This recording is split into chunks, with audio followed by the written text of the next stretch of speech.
Twycross Zoo opened on the 26th of May 1963 by Miss Molly Badham and Natalie Evans. However, now it's owned by the East Midlands Zoological Society, which is a charity. Zoos can be owned by a number of different people. They can be owned by individuals, charities, or private companies. And their ownership means that their decision-making process can be different. So, for example, South Lake Wild Animal Park is owned by an individual. He makes decisions very quickly for the collection, but that might not necessarily be the right decision. Whereas with a charity like the East Midlands Zoological Society, their decisions take longer, but because there's a board of trustees, there is a lot of different inputs, and that generally means that it's a better decision for the collection. Twycross takes part in 26 different conservation projects across the world, and they also take part in various endangered species breeding programs, including the Amur leopard and the Western lowland gorilla. We'll edit that bit out. We're not gonna. It's also the only zoo in the UK where you can find all 4 species of great ape. The zoo's changed a lot over the 50 years that it's been open, but today we're going to look at the Zoo Licensing Act, how the zoo conforms to it, and different aspects about operating a zoo. So let's go inside and find out more.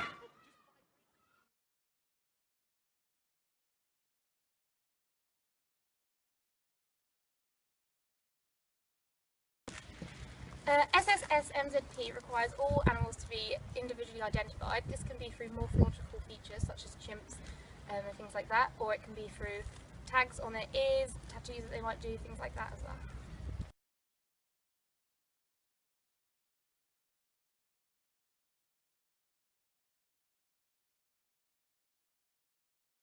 Important part of operating a zoo. The Zoo Licensing Act has a section on public safety. However, section 5(7) states that the authority shall not attach to a licence a condition which relates only or primarily to the health, safety or welfare of people that work in the zoo. That's from DEFRA 2012A. This is because the zoo must also comply with other legislation, including the Health and Safety at Work Act 1974, COSH and RIDDOR regulations, although the pre-audit form includes a section on health and safety.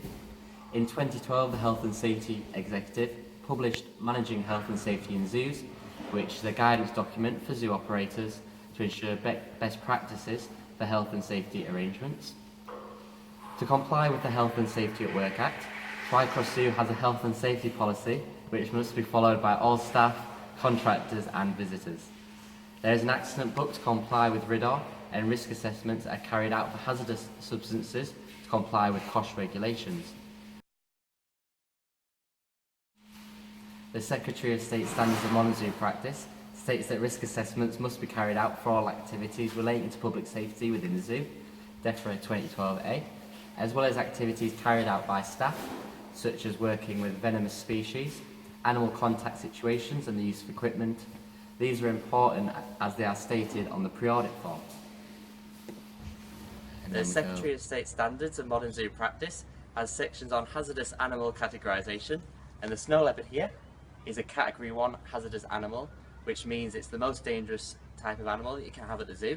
That has an influence on enclosure design, and it means that the public can't have any access to the animal whatsoever, even if they wanted to, which is why the viewing area for the snow leopard is this glass window. So there's absolutely no way, even if I wanted to stroke the snow leopard, that I could.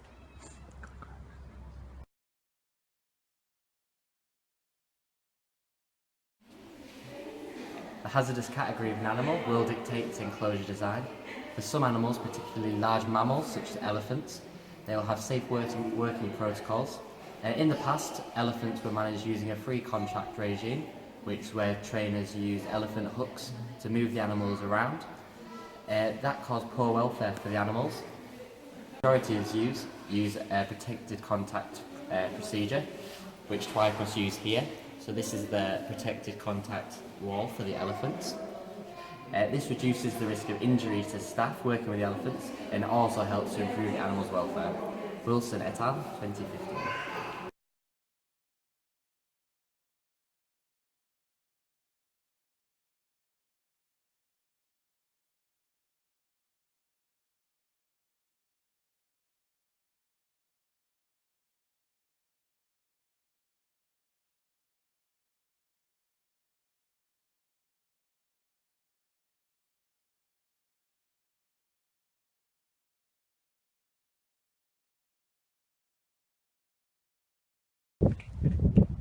The Health and Safety Executive, 2012, it states that primates can carry common viruses like Salmonella, but also rare viruses like herpes and Ebola, so physical contact with primates should be avoided. Berger Rodriguez, 2011, stated that primates have a higher zoonotic risk to humans because they're similar both anatomically and physiologically, so physical contact should be avoided in walk-through enclosures. That can be done by having small barriers to keep visitors on the path, and by having staff members in the exhibit with water sprays to move away any animals that will be on the path. Although you're not allowed to touch the lemurs in this walk-through exhibit, there's still a risk of gaining zoonotic diseases through touching surfaces the lemurs have been on. We think that there should still be hand washing facilities available, and if this can't be provided, then antiseptic gel. All animals should be regularly screened for zoonotic diseases, and there should be procedures in place for if any animal is found to have a zoonotic disease.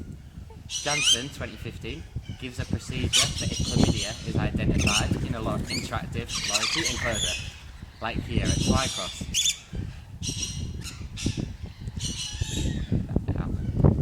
The procedure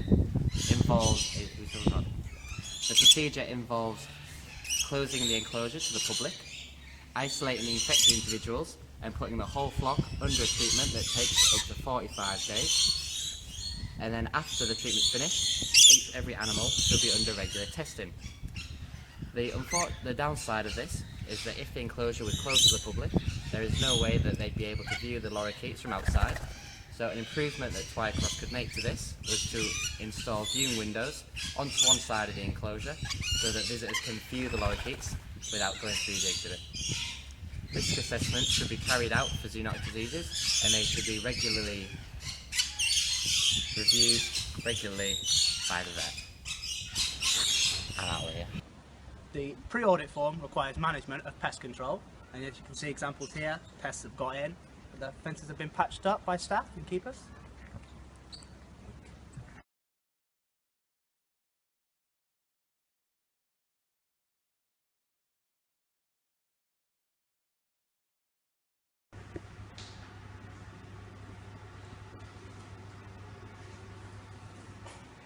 Animal theft is a big problem in zoos that house animals such as rabbits, guinea pigs, other household pets.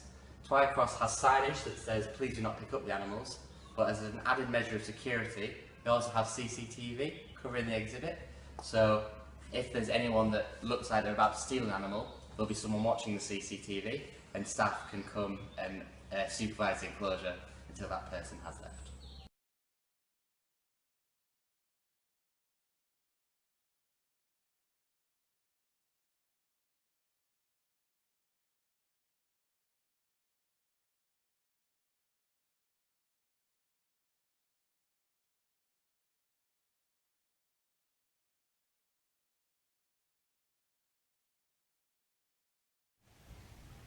Zoos are required to promote public education and awareness in relation to the conservation of biodiversity, particularly by providing information about the species exhibited.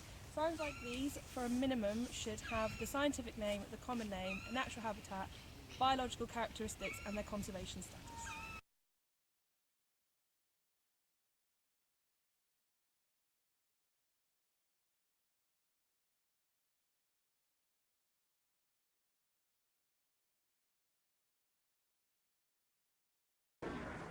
The Zoo Licensing Act requires zoos to promote formal education and environmental awareness.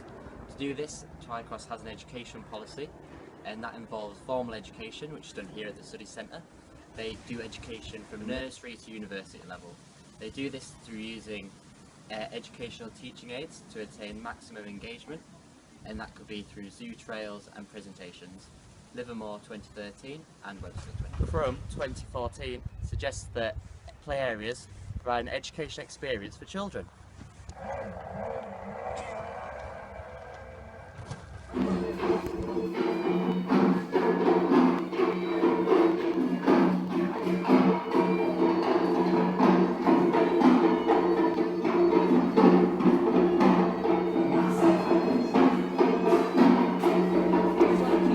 Always. Okay, good. Okay, and we go? Yeah. Moss and S in 2010 found that there is a direct link between learning and attractiveness of species. We found that visitors prefer mammals and larger species to anything else, which is why there seems to be more graphic displays on these kinds of enclosures. These graphic displays promote the conservation and education of these animals.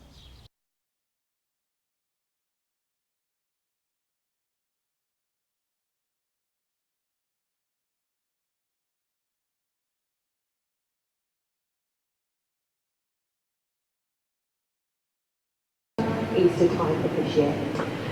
So obviously giraffes are known for being the tallest animals in the world, with